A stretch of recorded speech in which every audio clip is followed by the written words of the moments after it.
The other tent. Whatever do they want another tent for? Isn't the tabernacle in all its glory enough for them?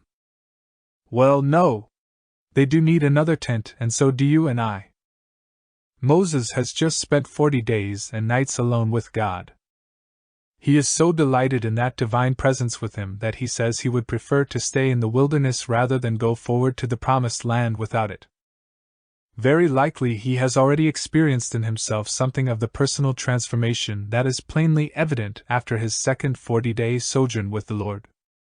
At any rate, it is for this reason that Moses, literally, used to take a tent and pitch it outside the camp, calling it the tent of meeting. And it is a place to which anyone seeking the Lord used to go. Public, corporate worship is one thing. By the Lord's will it is catered for by the tabernacle and its sacrifices.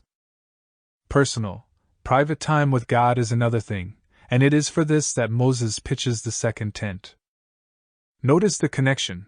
Following the second stay on the mountain, Moses' face is shining because he talked with him. Moses also speaks with the Lord when he goes to the tent. It is a place of personal communion with God. The tabernacle services are at set times, but Moses exercises personal responsibility in going to the tent.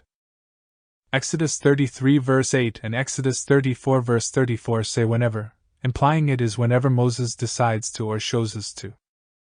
But whenever he does so, the Lord graciously affirms the situation by coming to meet him and securing the privacy of the meeting. Exodus 34 verse 34 says Moses goes in to speak with the Lord, but when he comes out he brings with him what the Lord had said to him. It is a real meeting. Moses desires it, and the Lord makes it effective.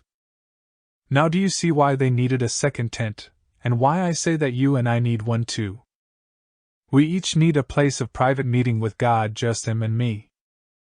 For us, of course, no tent is needed, just a simple turning to God.